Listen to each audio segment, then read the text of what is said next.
Alright, so I got this side broke down. Finally about to put it back together. I probably been working on it probably about 30 minutes or so. I had to weld that shock and plasma cut it. Plasma cutter, I need some new tips and stuff for it. I kind of knew it was gonna happen. That's why I want to use it on that one first. What's that called? I forgot the name of the damn piece. That right there. Stabilizer link? I think that's what that is. This one was rusty so bad it broke. And then I was gonna replace them anyway. It only like $8. This one, the ball joint's still good. This how you know if the ball joint good. You don't hear no clanky, clanky, clanky, no moving and stuff. But the boot is bad. Where is it?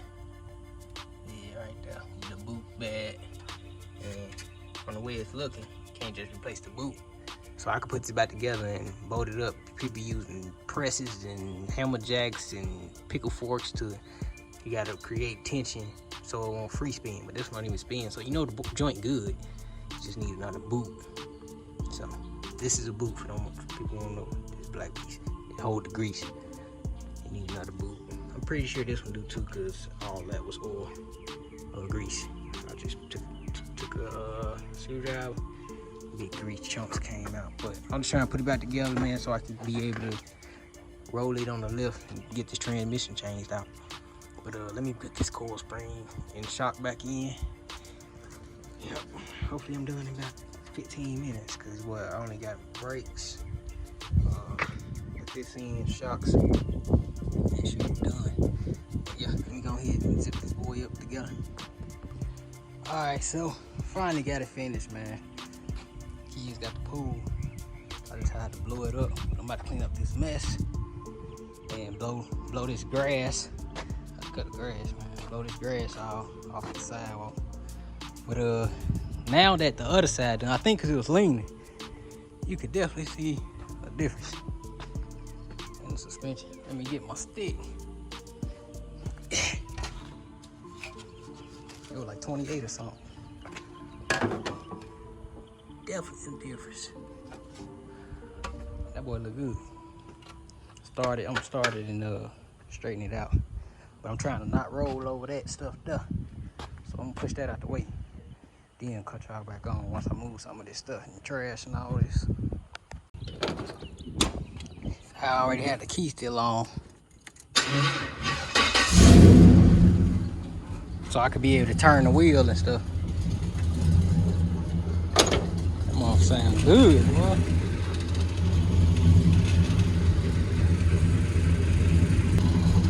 I'm about to rinse it off.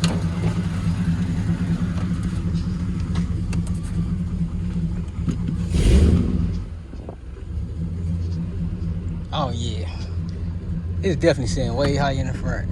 They got the other half, so I'm gonna get me 10 gallons.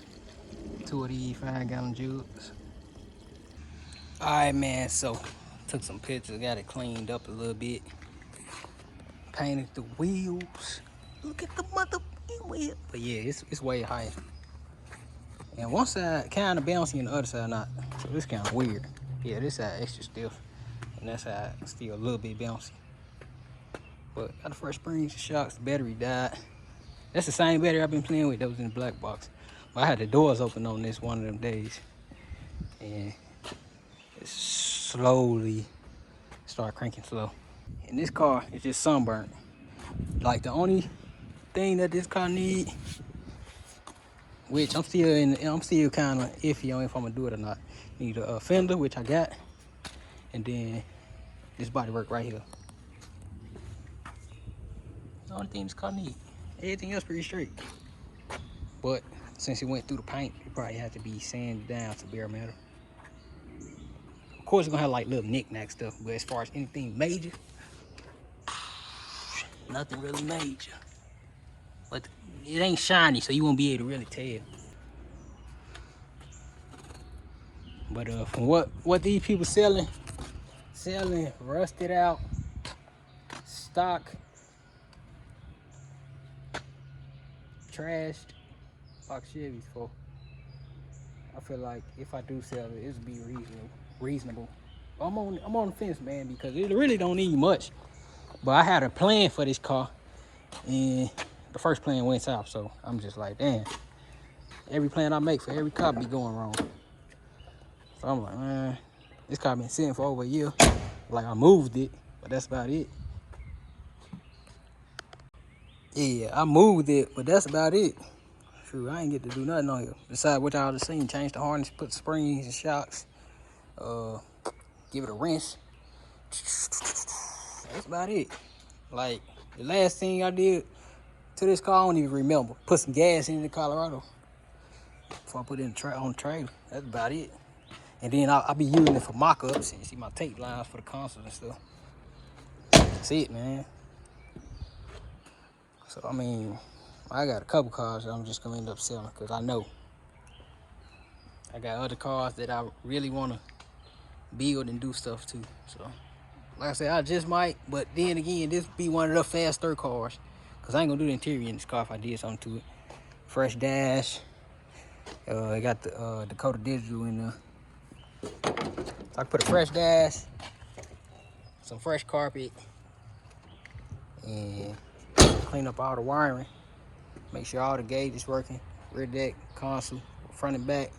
And AC, console, front and back, dash, bodywork paint, shoot. Well, that's 4 things. 4 things, man. Got fresh tires, fresh exhaust. Yeah. I say tire brand new. They probably still got the nipple sticking out on it. No dry rot for sure. I bought these personally, brand new. But yeah, man. I'm gonna drag y'all along. Probably gonna go edit this video. It probably be two parts. Cause I know I've recorded some of this stuff a long time ago when I put the dash in there. And then shoot, it went back into hibernation. But these springs look good, boy. Probably can't tell because it's on the down slope. But yeah, from this angle you can see, kinda, it look good. I drive it down the driveway or spin it around a block a couple times. Get some pictures and stuff. Probably be able to tell. But I like the car, man. I'm still on the fence. But SES, man, I'm about to wash up and then I'm going to my day job to fab. I'm out.